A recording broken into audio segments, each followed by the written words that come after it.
Welcome, everyone, to the ICSS Sunday Morning Marxist Forum. My name is Allan Miller, and I'm a member of the program committee for ICSS Sunday Morning Sessions. We're based in Oakland, California, in the San Francisco Bay Area, USA. Our weekly programs are online via Zoom every Sunday morning at 10:30 a.m. Pacific Time. You can sign up at our website, icssmarx.org, to receive weekly email announcements for our Sunday sessions. You can also view videos of past presentations, send us a message using our contact form, and make a donation to support our programs on our website, again at icssmarx.org. Our session today, Ukraine War Endgame, is on the war in Ukraine on the third anniversary of the start of the Russian military intervention of February 24th, 2022, and where the situation is developing very rapidly. Our speaker today is Slava Jalili, a US-based anti-Bandeirist Ukrainian-American with friends and family in Ukraine who will be providing an update on how the war has changed over the past 3 years and an on-the-ground report back about working class realities in Ukraine today, and an update on the current political situation, where recent developments might be and what they're leading to. We're going to start off today. I'm going to do a short introduction focusing on the background to the war and a basic analysis of how we got to where we're at today. This will be followed by Slava's presentation after a short break for announcements, and then we'll have a group discussion where you can express your views and ask questions of the speakers. There's so much happening right now that we expect to have a very lively and informative discussion. So let me go ahead and share my screen.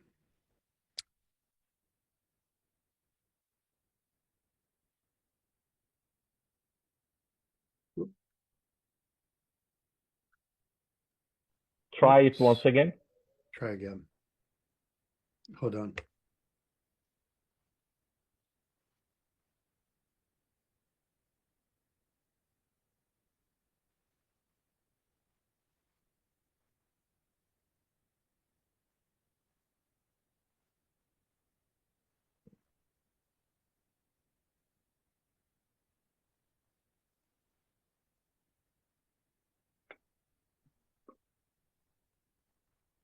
That should do it, correct? Yes, we are seeing the maps. Okay, good. All right, so I'm going to provide some background here. Some of this you might already know, but I'm really going to try to emphasize aspects of the situation in Ukraine that aren't discussed, certainly in the mainstream, but even in among the quote unquote anti-NATO war left. So I'm going to start off with a framing and then some discussion about what is actually going on and where we're at. So I think the overarching everybody's interested in what's going to happen, what's going on right now. But I think the overarching fact of the situation is the situation of the war in Ukraine, in which the Russian military operation now has gained quite a bit of initiative. The Ukrainian army is on the defensive, and the Russians are on the offensive all along the line of contact in Ukraine. In fact, this map here is from UA Maps Live, which is actually a sympathetic website, a Ukrainian website, sympathetic to the Ukrainian government. And it shows that the Russian offensive is all along the line of contact and making actually quite remarkable progress. And this is really what's driving events in the war today. Okay, so first let's get into some background. Prior to independence in 1991, Ukraine had a highly developed economy with advanced technology and a well-developed workforce. In fact, if you look at Ukraine back then, Ukraine was the breadbasket of the Soviet Union. It was one of the most fertile and highly cultivated areas in the world, had a climate favorable to agriculture and access to international markets through deep water seaports on the Black Sea. It was also a highly industrialized economy with mines and foundries, extensive machine building, aerospace shipbuilding, and automobile industries, and they manufactured products such as TV sets, shoes, and tractor plows. Ukraine possessed a highly educated workforce. The mean years of education in 1990 was greater than that in Germany, which is a pretty remarkable statistic. Ukraine's per capita GDP was 10% higher than Russia's in 1990, and overall, Ukraine produced a large share of the total output in the industrial and agricultural sectors of the Soviet Union. At the end of the Soviet period, the economies of Ukraine and Russia were tightly integrated. There were virtually no customs barriers to cross-border trade. Supply chains were established and mostly identical technical standards and similar technology levels. In 1992, a Deutsche Bank study concluded that of the states that had come into existence following the dissolution of the Soviet Union, it was Ukraine that had the best prospects for economic success. Let's fast forward just for a moment. Let's jump ahead to the year 2018, 2020, 22, just before the launch of the Russian intervention. By 2018, Ukraine was ranked by the International Monetary Fund as the poorest country in Europe. Once important industries such as aircraft, passenger car production, etc., no longer existed. By 2017, the GDP of Ukraine had dropped by over 24% from its 1990 pre-independence level. And far from being essentially part of the developed world, Ukraine had regressed to less developed status according to the IMF criteria. And this is really quite astonishing. Ukrainians in 2018, according to IMF figures, were a little more prosperous on average than Guatemalans, but not as well off as Bhutan or Paraguay. Crash of the economy. What I want to talk about and what I'm really going to be focusing on today is sort of the period from 1991, after the breakup of the Soviet Union and independence of Ukraine, up to the 2022 with the launch of the Russian special military operation, and a little bit getting into what's happened since then. Slava will be talking a lot about, especially this period politically and what's going on between 2022 and 2025 today. So the first thing I think to understand is that what happened to Ukraine after the dissolution of the USSR and the restoration of capitalism in the Soviet Union and in Ukraine. And what really happened was the emergence of the new capitalist class, the Ukrainian quote unquote oligarchs, who seized control of state-owned assets. The socialist economy in Ukraine was replaced by a capitalist market system based on private capitalist profit-making enterprise. In 2008, the combined wealth of Ukraine's 50 richest oligarchs was equal to 85% of GDP. So this is something that is just not mentioned in mainstream discussions. But what happened after the restoration of capitalism in Ukraine is that many of these people who were party officials or managers in the Soviet, the end period of the Soviet economy, took over basically the means of production, the productive assets of the country. And this is an example of one such case was the Odessa portside plant, which was a key target for privatization. You also had the development of the seeds of modern day Ukrainian Nazism. This is a very important point. Oligarchs such as Igor Kolomoisky organized and privately funded football hooligans into fascist gangs that served as enforcers for individual capitalists in workplace struggles, such as the Azov militia, what later became the Azov Battalion. Now, this is a very important point. If you go back and you look at the coverage of Ukraine prior to 2022, it was it was widely acknowledged in media stories about the influence of these fascist elements within Ukraine, which were totally disappeared and scrubbed after 2022. But the origins of them really come out of the dissolution of socialism in the USSR. And these figures played an important role in the pre-Maidan period in Ukraine. And one thing I would call your attention to, which I think is quite important, is that uh, the backer of Zelensky, um, Kolomoisky, both of them are Jewish. And at the risk of being labeled an anti-Semite, I have to say that a large part of the financing for what later became these fascist brigades was done by Jewish oligarchs within. So the idea that there's somehow some inconsistency, the idea that Ukraine has a Jewish president and Ukraine is not a country that is fascist or widely influenced by fascist elements really makes no sense. This fascist movement that arose in the pre-Maidan period had historic ties to the Banderist fascist movement, and the fascist movements received funding from Ukraine's interior ministry starting in 2014 and eventually were incorporated into the state apparatus and the regular Ukrainian army. So the idea that, well, there's only 2% of voters were actually in these right-wing parties really does not bear upon what's going on in Ukraine. And the importance of the ties to the Banderist fascists, which go back to the 1920s, even certainly during the war. We'll talk a little bit more about that later.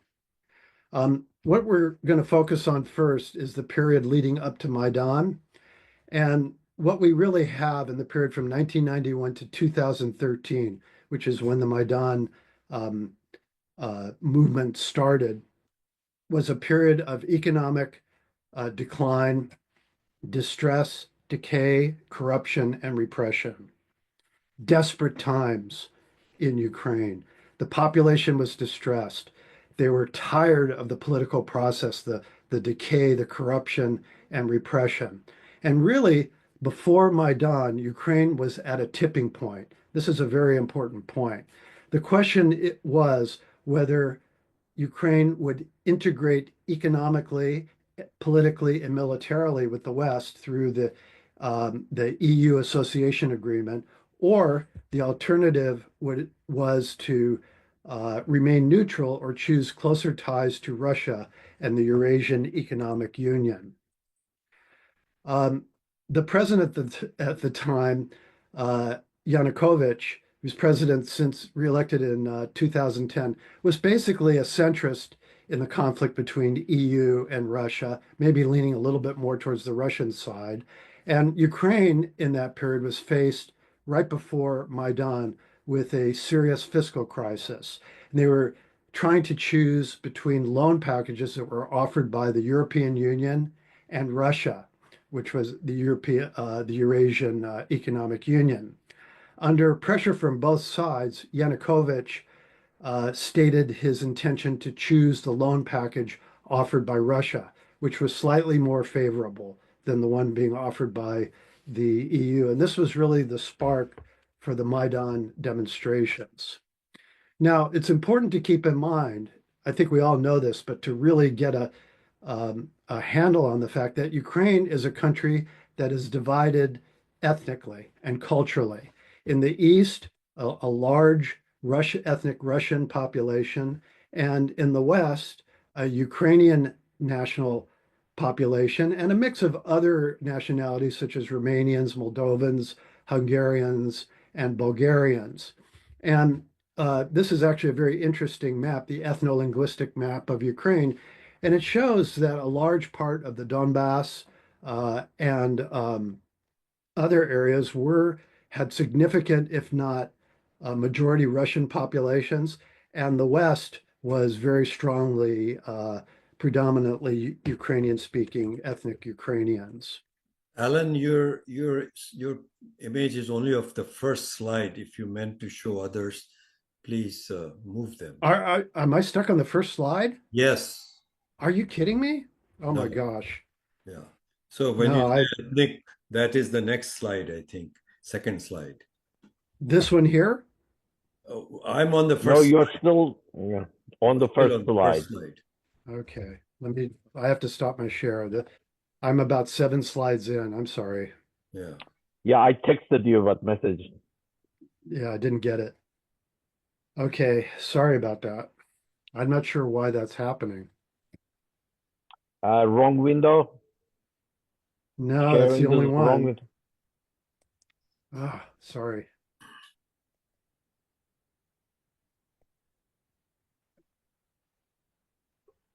Actually, let me just try something different.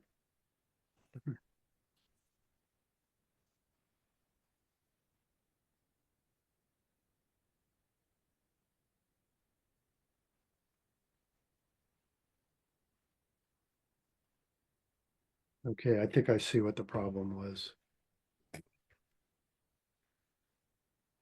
Okay, let me try again. Okay. Sorry.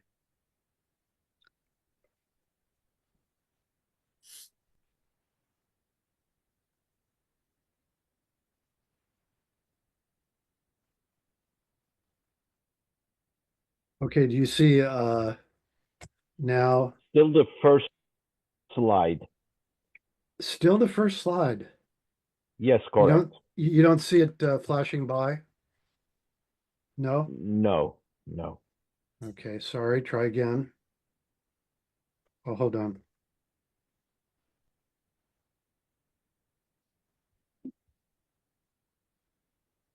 Strange.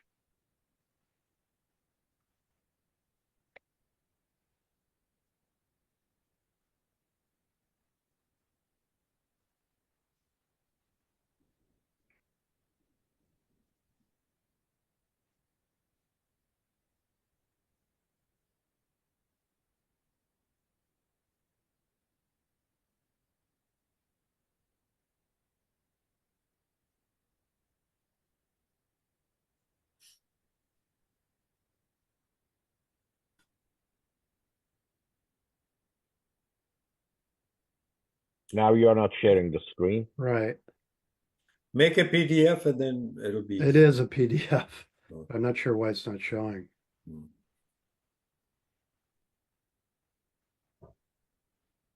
Okay, I'll keep going in a moment, but I definitely need to show this. Okay, Bring do you it to that page and then Yeah, share. okay. Yes. Now we got okay, it. now is it advancing at all?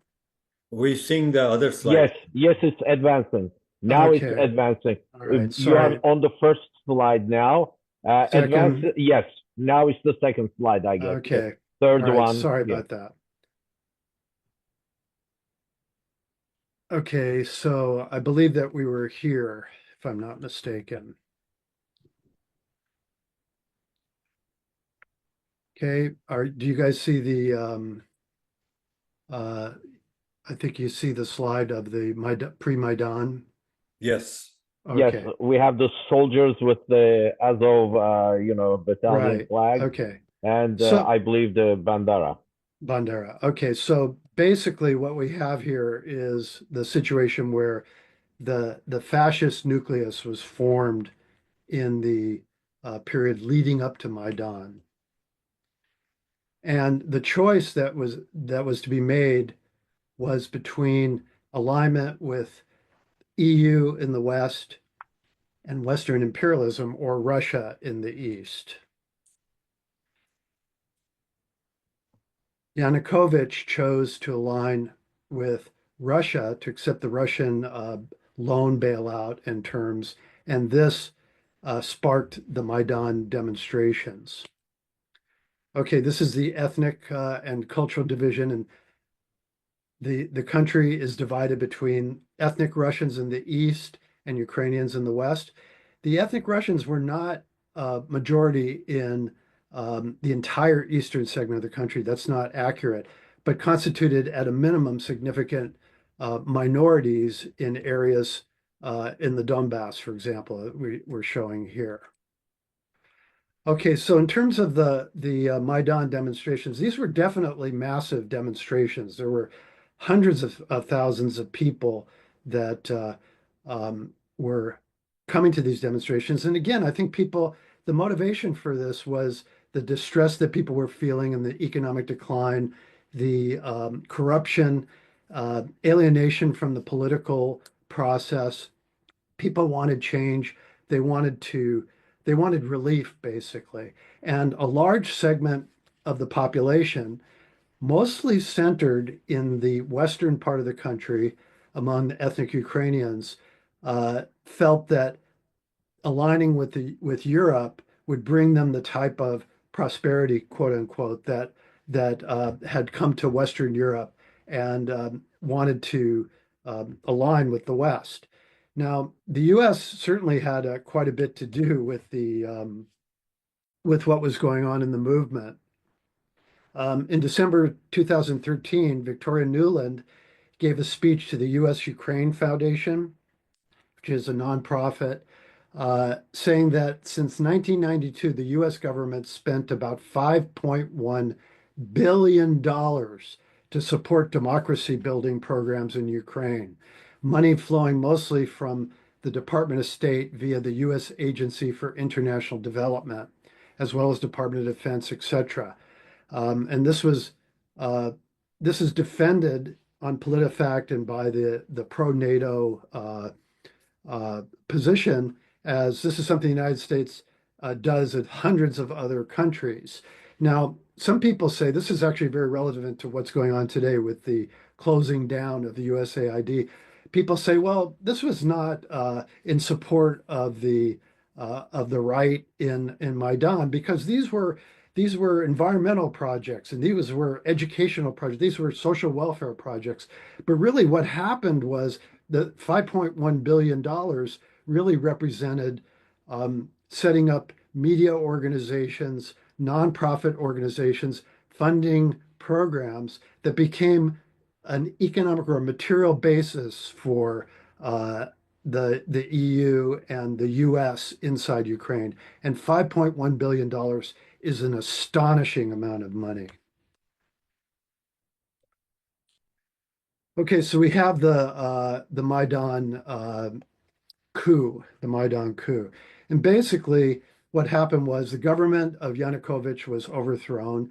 You can see a dramatic portrayal of this in the documentary Ukraine on Fire by Oliver Stone, which is really a must watch.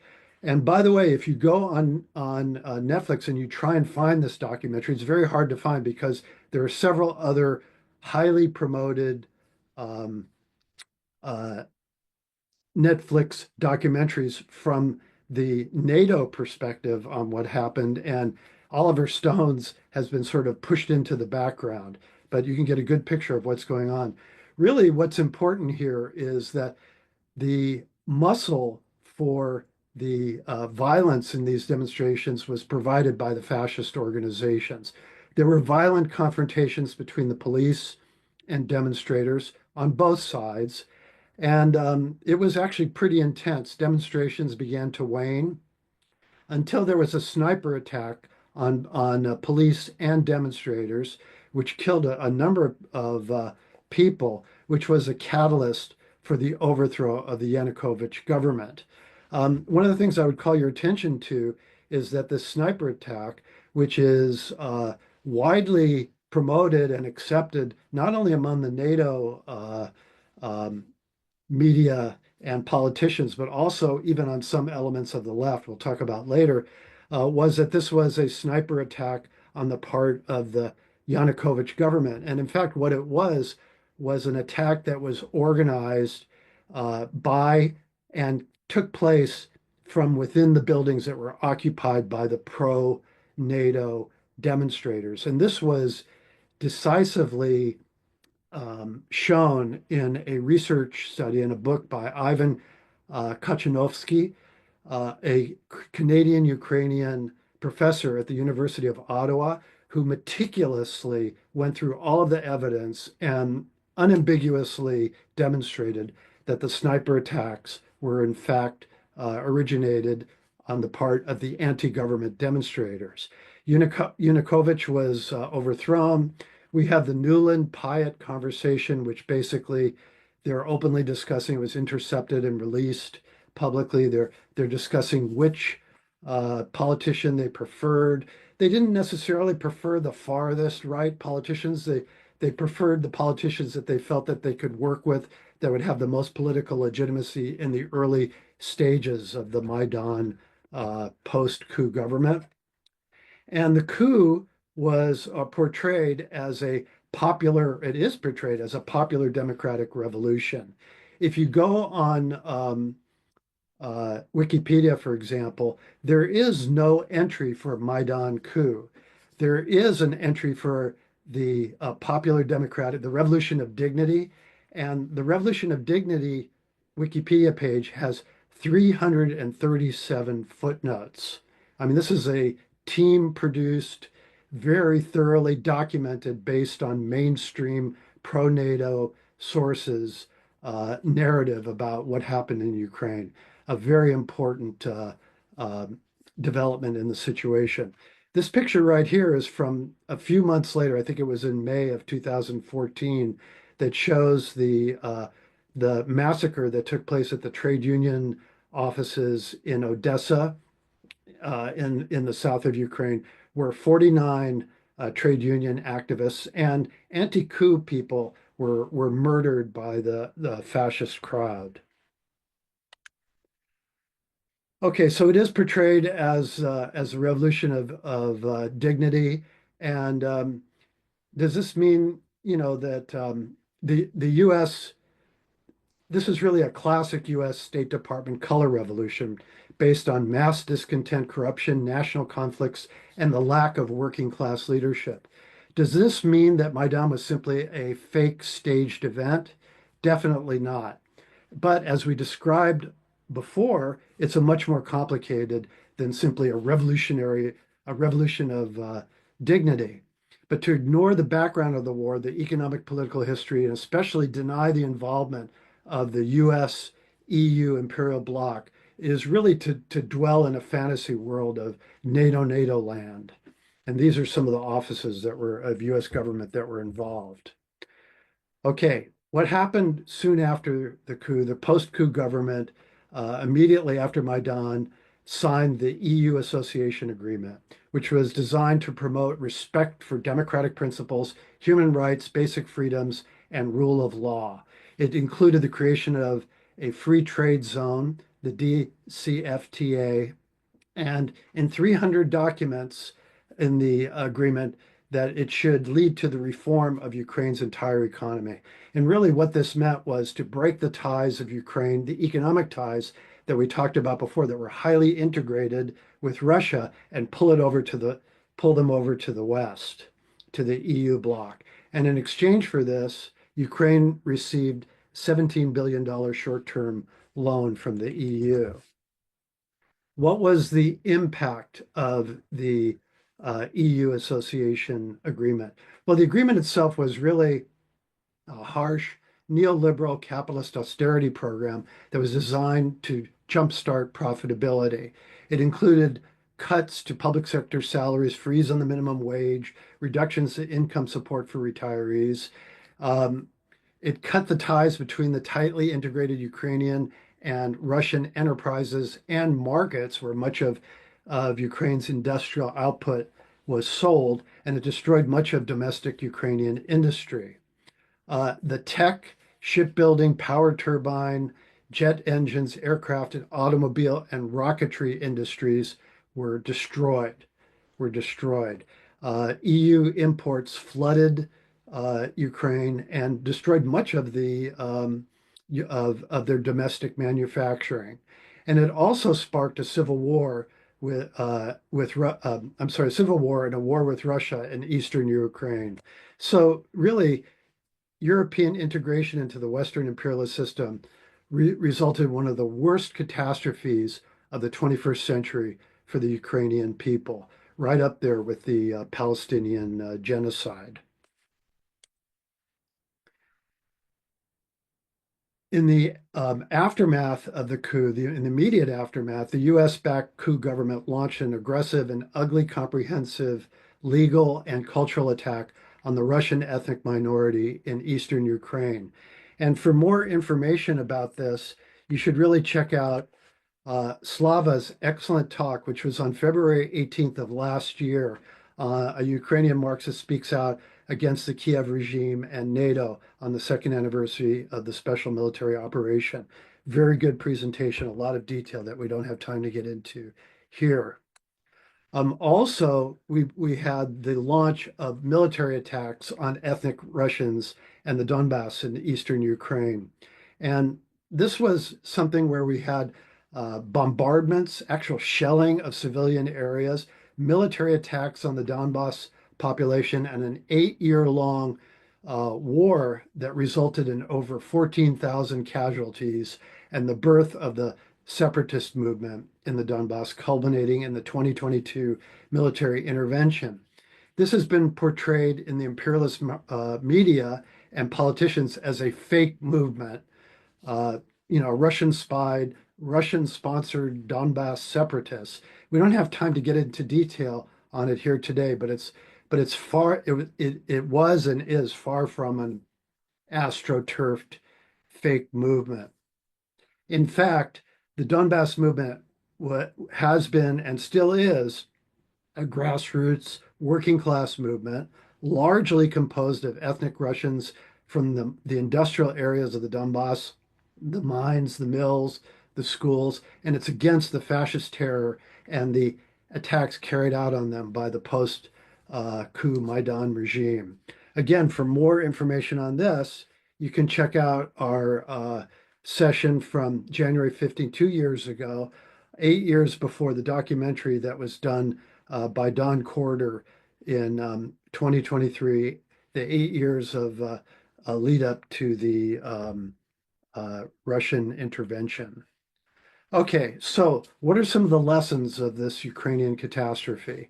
First of all, and these are things that you don't really hear in the mainstream or even on the anti-war left, that the root of the catastrophe is the degeneration of socialism in the USSR and the restoration of capitalism in Ukraine. And what this involved was the political and social destruction of the Ukrainian working class. The Ukrainian working class was decimated. It's decimated by the fascist gangs employed by the oligarchs and the government. It was decimated by the invasion of the Western capitalism into the and destruction of the Ukrainian economy. And it also had a lot to do with the post-USSR imperial offensive, which leveraged Ukrainian nationalism. And really, the key lesson here is the importance of preserving sovereignty of to the working class and the nation and supporting the defeat of color revolutions that lead to chaos, theft, fascism, and ruin. And this is something that's really important and applies to countries today such as Iran, Venezuela, Mexico, countries throughout especially the global South who are standing in opposition to imperialism. And for people that don't recognize this and don't understand the significance of this fight, they really should look at Ukraine and see how the working class in Ukraine has been crushed under the boot of Ukrainian fascism supported by imperialism. Okay, I'm going to skip over the some of the sections on the military attacks and the Russian special military operation for the sake of time. But what I want to point out to you is that this is produced, this is put forward as the unprovoked full-scale invasion of Ukraine. And I think we all know, especially from the history that we've just gone over, that the Russians were provoked into the war by 30 years of NATO expansion, U.S. interference in the ethnically divided country, and years of deadly attacks on eastern Ukraine by the post post-coup Ukrainian military. The Russians invaded the Russians launched their intervention with 190,000 personnel, which according to the U.S. Marine Corps University military institution, was smaller than the combined Ukrainian armed forces at the time, and much less than the 3-to-1 force ratio that would have been required to conquer Ukraine in a full-scale invasion. They estimated that it would take close to 600,000 Russian troops had that been their goal. Immediately after the initial phase of the war, the Russians signed the Istanbul Agreement, which would have ended the war on favorable terms for the Ukrainians, only to be sabotaged by their NATO sponsors. And there were diplomatic attempts to end the war prior to the annexation of the Donbas oblasts in eastern Ukraine, such as Minsk I and Minsk II, which were really subterfuges that were used by NATO to escalate the war, to promote or continue and escalate the war. And this anti-NATO diplomatic history has been skillfully explained by mainstream experts such as John Mearsheimer and Jeffrey Sachs. And if you haven't watched their videos, you should check them out. Let me also say that what's really happened as a result. Okay, well, immediately after the Russian launch of the Russian SMO, the EU NATO bloc launched 24,311 today, that number today, sanctions against Russia. And this was really an attempt that was made to weaken Russia economically, politically, and militarily with the goal of regime change in Russia, if not political dismemberment and looting of the Russian Federation of its valuable resources. All of this was at the expense of the Ukrainian people who have served as cannon fodder for a NATO proxy war and whose resources have been stolen. The Russians today control almost the entire Donbas area, about 20% of the pre-Maidan area of Ukraine, and have outproduced NATO in armaments and all types of military hardware. The combined GDP of NATO countries is about $30 trillion, which is massive in comparison to Russia. And at the same time, the Russians are outproducing, for example, artillery shells by a ratio of 10-to-1 to the entire military industries of NATO. The Ukrainian military is on the edge of collapse. The war is not over, but the momentum is clearly on the side of the Russian army. Every day, if you look at UA Maps Live and you follow some of the military blogs, you can see that there's been a progress day after day, village after village, and now they're taking strategic areas that are really putting the Ukrainian military on the edge of collapse. And the ruble is not rubble. In other words, this was something that was claimed the sanctions would affect. And in fact, the Russian economy has not collapsed. The Russian economy, if anything, is actually overheating today. Now, I just want to make a couple of quick comments about the political landscape. And I hope that this gets discussed in the discussion session. I've sort of laid out what I see as the different groupings in the political landscape on this. And the first grouping are NATO supporters, which are represented by predominantly the Ukraine Solidarity Network and some ultra-left Trotskyite organizations. And these are groups that support the proxy war. They parrot the NATO line 100% of a Russian revanchist war and serve as the voice of imperialism on the left. These folks are really dangerous. They're really the people who can put forward the imperialist narrative on the left and give it some quote unquote legitimacy. You also have the anti-Putin compatible left, like Democracy Now!, Counterpunch, Jacobin, the compatible left in the sense that Stan Smith, who spoke at the library a few weeks ago. And these people propagate the anti-Russian and pro-NATO narratives, but stop short of explicitly supporting the NATO war. You then have the anti-war left, which was, these are really people who I would consider our allies, Code Pink, some people in the Green Party, some Trotskyist organizations, multipolarists, people who consistently oppose the NATO war and U.S. arms uh, sales to Ukraine, but condemn the war criminal Putin and say the Russians should not have invaded. We can talk more about that in the Q&A if you're interested. We then also have the Marxist-Leninist inter-imperialist war people who are elements of SolidNet, the Greek Communist Party. And this group consistently opposes both sides, but frame the Russian side, the Russian SMO, as an imperialist, revanchist war. And they basically parrot the elements of the NATO narrative.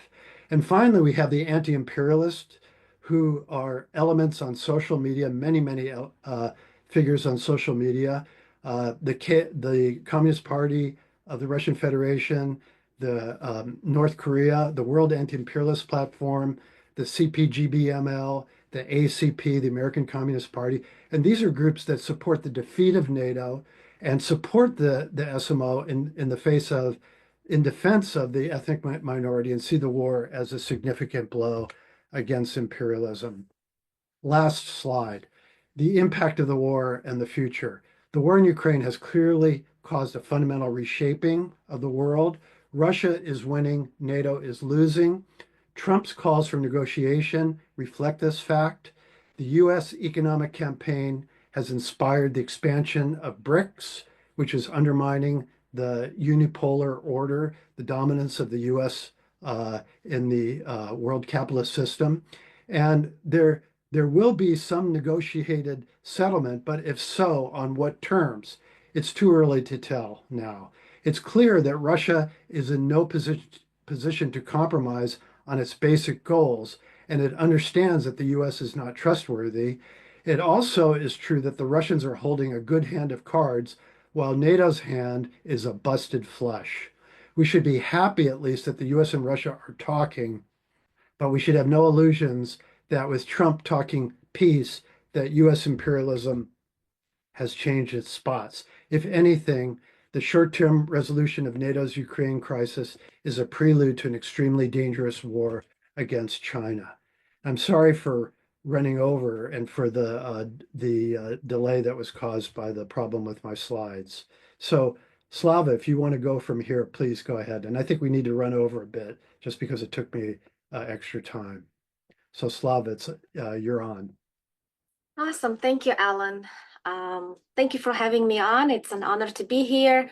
If you may recall, I was here last year, and that's when I talked about the history of the conflict, why it actually started. And thank you, Alan, for reminding us all about those details, telling us about, why the SMO started. And I saw a comment in the chat. Someone asked why the Russians have called it special military operation. So I just want to answer, if you don't mind. It's basically in answer to the Ukrainians who called that 8 years of war, right? War on Donbass. It was called the anti-terrorist operation. And so the Russians decided, we're going to call it an operation too, but special military operation with respect, right? They didn't call Ukrainians, they could have called it anti-Nazi operation or something like that, but they didn't. So there's that. I'm not as organized as Alan. I'm sorry, I didn't prepare any slides. So I'll be just going point on point. I will start with a somewhat sad story, a little bit personal. A couple of weeks ago, in the beginning of February, I learned that my grandma died in Ukraine.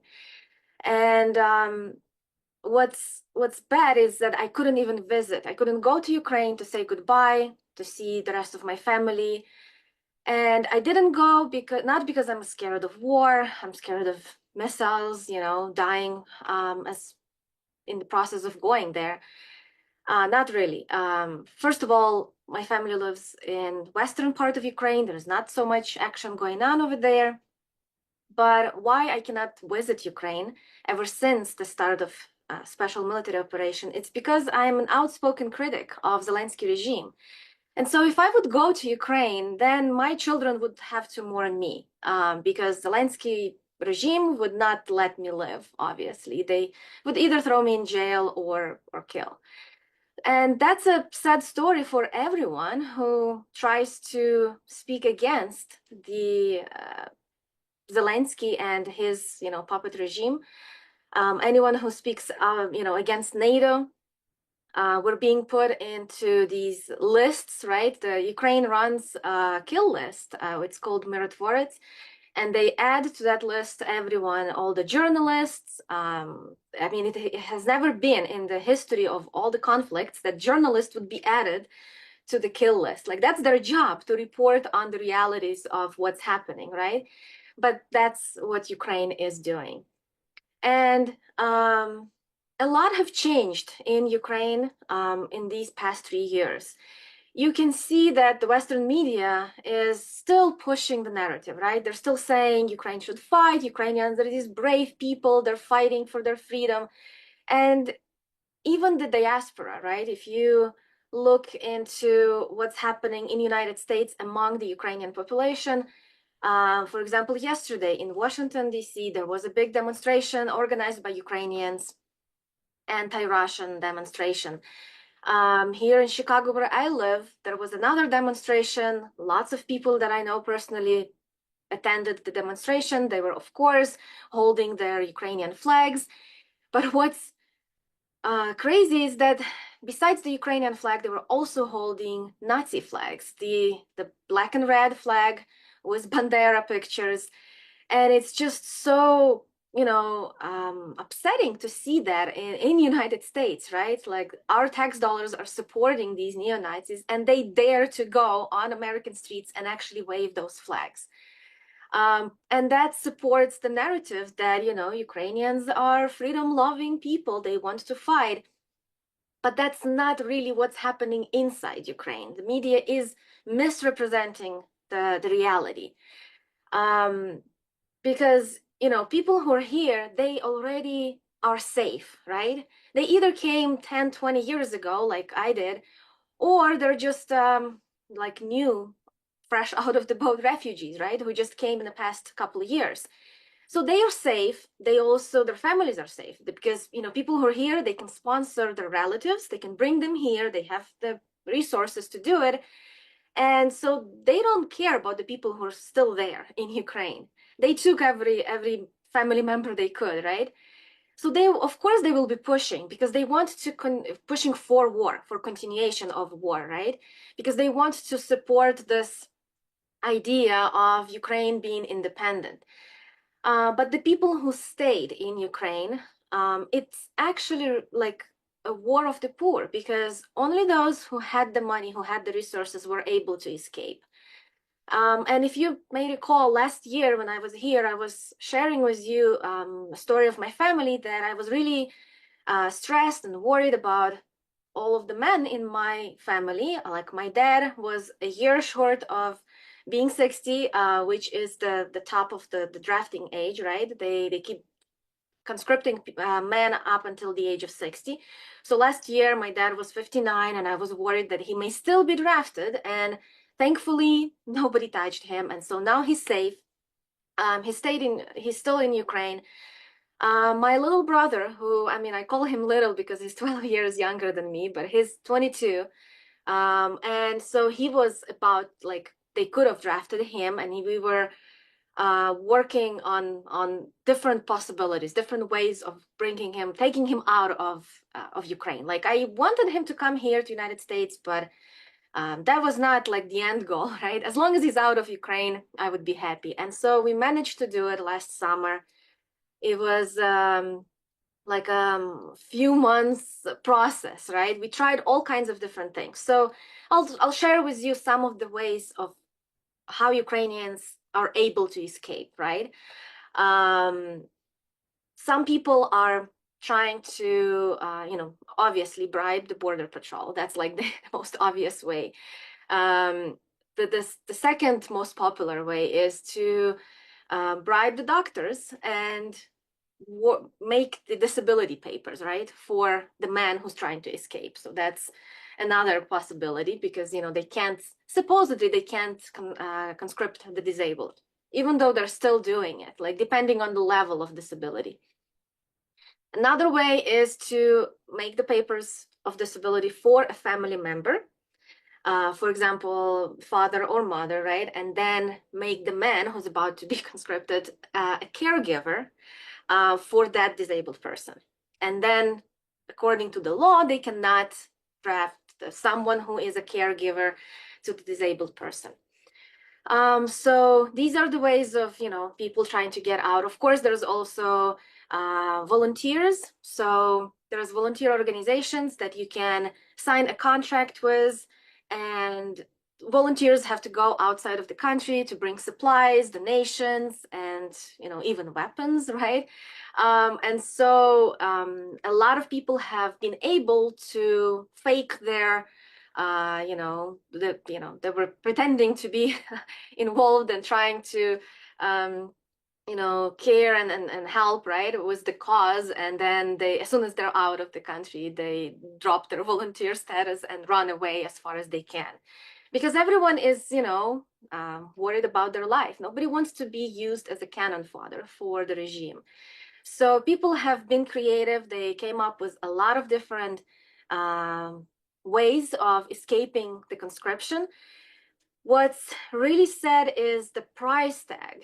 I call it a price tag of life, because as soon as the war started, right, in 2022, people could pay $1,000, $2,000, a couple of $1,000s, and that was enough, right? As the time went on, the price tag started growing. So as of the next year, it was $5,000, then $10,000. Right now, if someone wants to escape Ukraine, it's like $15,000. And can you imagine how hard it is for an average Ukrainian worker whose salary is about $500-$600 a month? How many months it would take to save in order to be able to escape, right? And then also how people can even live, right, if they're going to save all that money. And prices in Ukraine are almost as much as here, like food and utilities. Like I'm constantly talking to my family, and so I know how much they pay for everything, for living in Ukraine. So it's almost impossible for an average worker to be able to escape. So it's the poor people stay, and they are used as a cannon fodder. Only people who have had, like middle class, right? The entrepreneurs who had some small businesses, who were able to pull the cash, that they had laying around, and they would, only them were able to escape right away or plan an escape, a little bit later, right? It's very unfortunate. So we were able to get my brother out. He was trying 3 different methods. Unfortunately, the first 2 were scammers. So there's another, on top of all this cost associated with people trying to escape, there are a ton of scammers who are trying to make money on people's, the situation that they're in. And so my brother was also scammed twice, lost a lot of money. And then on the 3rd time, fortunately, the 3rd was the successful. He was able to get into Pridnestrovia, which is a Transnistria part between Moldova and Odessa region. There's a tiny little country that's not recognized by the West, right? It's called Pridnestrovia, and they keep the Soviet traditions and everything. I would love to go there and visit. So my brother was able to get into that place from Odessa. He had to go at night through some cornfields. It was terrible. We were all like not sleeping, worried about him. But he managed to leave, and then from there he was able to go to Moldova and into Europe. So now he's good, he's safe. My older brother, my stepbrother, he was drafted actually. And when they draft you, they give you like, time, like a week or 2, right? And they tell you to show up to the military office. So he was actually a caregiver to his disabled son, and they told him that no, you make your wife a caregiver, and then you have to go and fight. So we were, also very scared, upset, but thankfully he had like a contract. He was a truck driver, and so he was able to leave right before he had to go and enlist. And so he's also safe. So now I'm like not as worried as I was last year and for the last 3 years, right? Since the special military operation started, because now I know my family is safe. Unfortunately, not every woman, every mother or wife, right, in Ukraine can say the same thing. There's plenty of women who lost their husbands, right? Mothers that lost their sons. I know so many, my classmates, my distant relatives have died. Just a few months ago, my parents' neighbor died. He was just 35 and he had 2 kids and a young wife, and now he's gone. Because Zelensky wants to continue receiving American dollars and continue being a dictator, right? So a lot of people are still suffering from this war, and they're not sleeping. And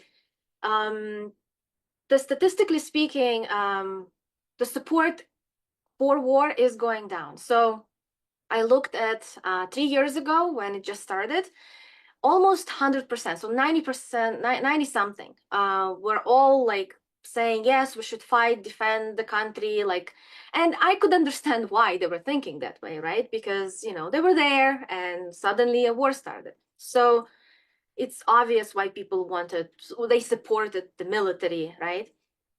As the time went on, every year that number would go down. So first it was 80, then 70, then 60. I just checked the latest stats, and they don't have anything for February or January of 2025, but the latest one is from December 2024, and it's at between 55 and 57% of people are still believe that Ukraine should fight, and they still support the military. And they had the statistics based on state. So guess where the numbers were the highest? So this was average, 55% was average, right? The highest numbers were the closest to Poland, right? So all the way in the Western Ukraine, people who live far, far from the action in the East, from actual trenches and the front line, right? So if they're far from there, of course they will be supporting, right? And then the closer you get to the front lines, the lower the number of people who are supporting Zelensky and the military in general. It's like 20, 30% in the middle of Ukraine, central Ukraine, and closer to the east, right? Because these are the people who are witnessing the war. They live through it. So of course they don't want this to continue. They want negotiations to happen, and they want this war to end. And then people who are, in the West, they're not actually, occasionally once a month, there may be something exploding, like a military object or something, right? But people are not dying left and right. It's not like, if you go to Western Ukraine, it doesn't look like Gaza. It doesn't look like a war zone. It looks like a normal, villages, cities, people continue to live day-to-day life.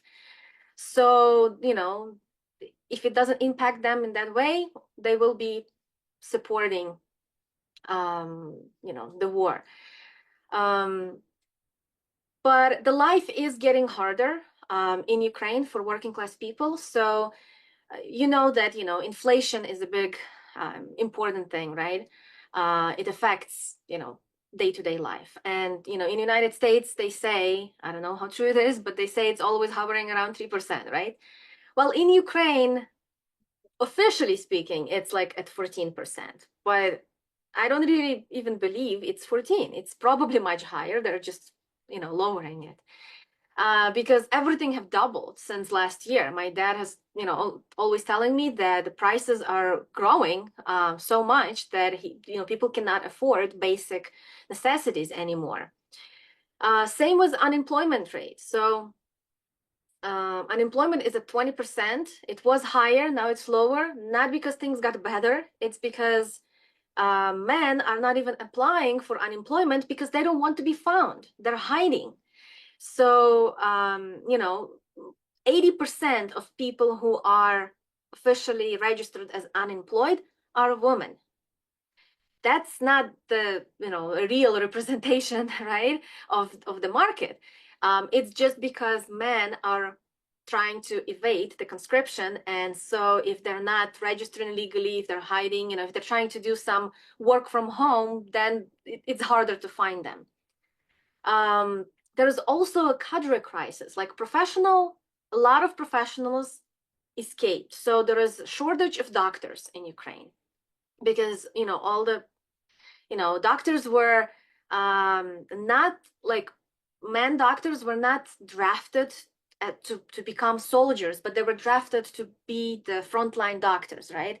And women too, by the way, so not just men. And so a lot of doctors have escaped the country. Teachers also, there is a shortage of teachers and other professionals. If you go to any average factory or manufacturing place, it's majority women working. So those jobs that traditionally were done by men, like for example, mechanics, body shops, right? Traditionally speaking, that's men's job, right? Right now in Ukraine, there's shortage of men, and therefore women have to start learning how to fix cars and other things. So it's really, really bad. People are suffering because unskilled, unprofessional workers are taking place of the previously, the jobs that were previously done by professionals. So the service, the quality of everything that's being done in Ukraine is much lower right now. And obviously people will be suffering from the consequences of this fact, right? Also, a lot of money have been wasted in education, right? Lots of, like universities are not free in Ukraine. You have to pay, but colleges are. And so a lot of people were getting education sponsored by the state, right? Now they got the education and they have left the country. So millions of, of dollars were wasted, basically. These people will not be going back to Ukraine unless Trump will deport them, right? But that's if the people in the United States. There's millions of people who left to Russia or to Europe, right? Those people are not coming back. And on one hand, it's a good thing when people are leaving, right? And they can send money back to Ukraine, to their families. That's the only way that some of these people can survive. I understand dynamics of relationship between the people who came to United States, the immigrants, right, from Ukraine, for example, or other countries, those who came a long time ago, and the new people. There's always this love-hate relationship. On one hand, they can use, like Ukrainian business owners that have been here for a long time, they can use this cheap labor that's coming, right? And they can profit off of it. On the other hand, traditionally, it's been people immigrating to the United States who were willing to work for any money, right? Just, I don't know the language, help me. So they would go to their community, to their diaspora, and look for a job there. But right now, people are coming from Ukraine, the refugees who are running from war, right? They're coming, all kinds of people are coming, not just the poor people who couldn't survive in Ukraine. That's why they were looking for immigration. There's also middle-class people who are coming, and they don't want to be exploited. They don't want to be working for any money, right? For $10, $15 per hour. They're demanding higher paying jobs. And so that's what creating these hating relationship. Also, those who have been here, like I said in the beginning, for a long time, they want the war to continue. But people who just came, they want the war to stop because they witnessed it. So there's a lot of these, tensions happening between, inside the diaspora, and it's also reflecting on what's happening in Ukraine. And with Zelensky, he's such a weird figure. A lot has been said about him. And of course, in the beginning of the conflict, all the Western media were hailing him as a hero and, you know, taking interviews and bringing him to United States, right? He was like, he had a tour around the world. He was invited everywhere.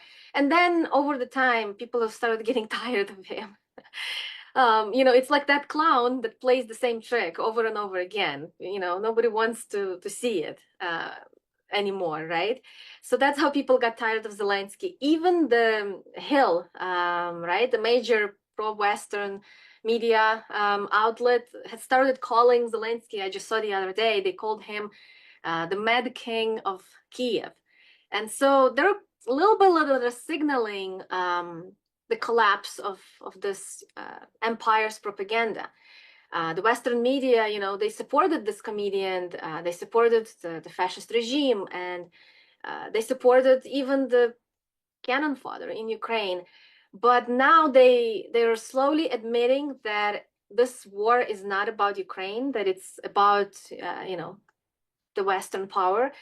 And from the start, we all know it was never about democracy. Zelensky, you know, he banned opposition parties, right? He silenced the dissenting media. He postponed elections. Like, he's not even really a president anymore because he canceled the elections. He was, you know, the Ukrainian military is suffering a lot of losses. There's a lot of dissertations also, like nobody talks about it in Western media, but there's thousands and thousands of men who are escaping even after being already drafted and being serving, right? So if they can make it before they get conscripted, they can escape, good. But a lot of them find ways of escaping even when they're already part of the military. There is all kinds of horror stories of, you know, Ukrainian military conscripting teenagers, conscripting people with mental disabilities. Like, I know a person from my where I grew up. He was one of my classmates in grammar school. He had some sort of illness, mental illness. I don't know exactly what, but I just, you know, I learned that he was conscripted, and I was like, that's not possible. Like, how can you conscript people like that? But because of such a shortage, they just catching people on the streets, right? And Zelensky, he demands the war to continue because ceasefire or peace, right, means elections, and he knows that elections mean his end. Like, nobody's going to elect him anymore. It's just over for him. The West no longer needs him. They will probably pick another puppet, like they always do. And the empire, it looks like they are shifting their focus from Ukraine to other places in the world, right? To China, for example. And Ukraine is like a failed state that is left behind now. You know, in Washington, it's clear that they're not interested in helping. Like Trump now, as soon as he assumed power, right, he started talking about doing negotiations. And even before, when he was running, he was promising to end the war in 24 hours. Well, it's many 24 hours have passed and he didn't stop it. But again, as a Ukrainian, I'm happy that negotiations are happening. I can't deny that. I mean, it's better than nothing, right? Of course, I would love a different scenario to develop, but it's still better than what we had during Biden, when no negotiations were happening at all, and they were calling for more hate towards Russia. So we don't know exactly what's happening behind the closed doors, right? When they were talking a few days ago, right, Russian side and the Americans, after they came out and did their press conferences, I could read between the lines that they're not telling the truth. Like, something more is happening and they're just not telling us. And it's always like that, right? It's like they're pretending that they have our best interest, but it's never the case.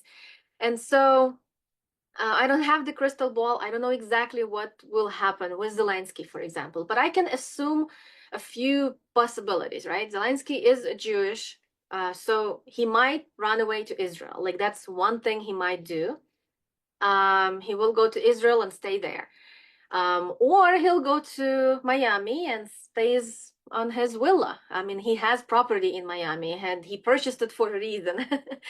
So it seems like he understands that his days are numbered and he may manage to escape. But I think the possibility of him being assassinated is probably bigger because I mean, it's just going to play so well for the empire to utilize these underground Nazis to kill Zelensky, but blame it on Russia because it's a win-win. They get rid of their puppet who is not listening to them, right? He's now really frustrated and he talks a lot of nonsense because he's not happy he wasn't invited to negotiations table. He's saying, no, we're not going to give the money back, right? Trump told him, you know, we need the money, give us.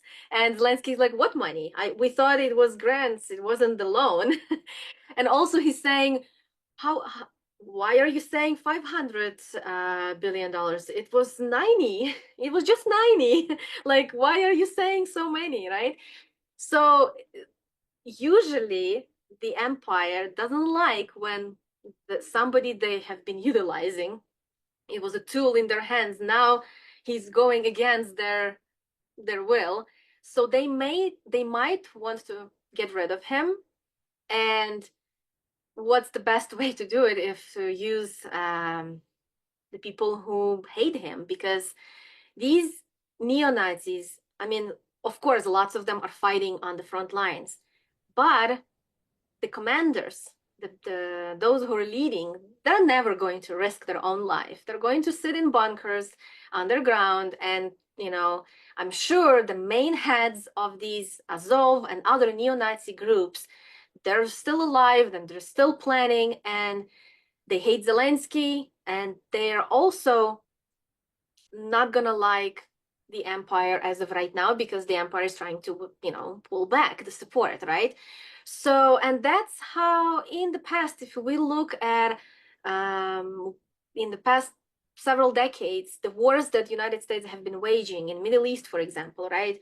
If we look at ISIS, Al-Qaeda, and other groups, I mean, the empire is using them to a certain degree, is helping sponsoring unofficially underground, right? And then because their interests are aligning, they're cooperating. But once the interests are going into different directions, then these elements are starting to act in a way that the empire doesn't like, and that's when they're starting to be blamed and named, called terrorists, and so on.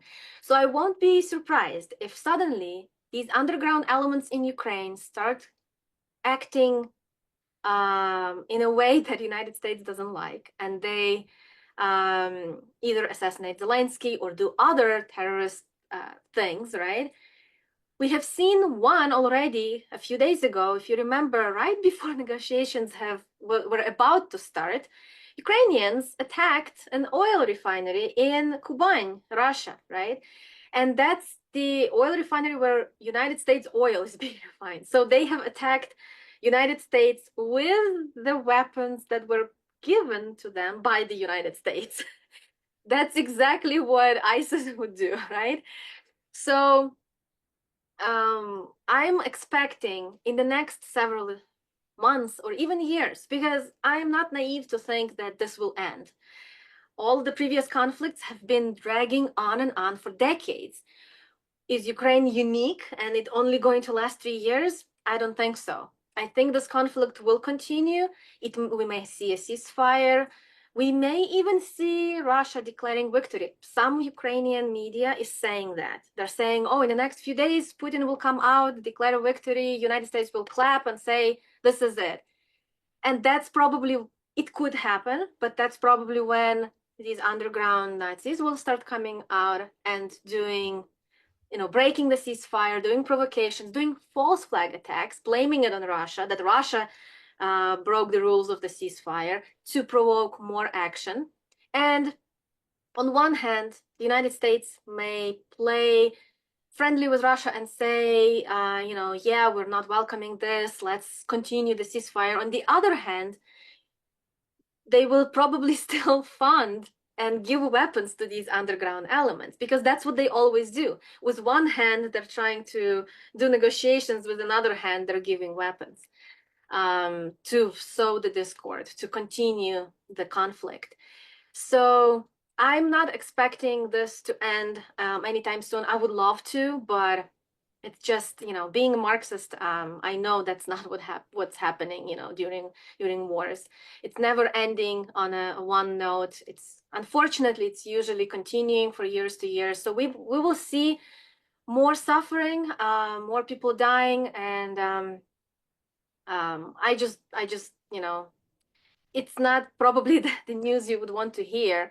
So I'm sorry to end on such a sad note, but I welcome any questions that you may have for me. Thank you, Slava.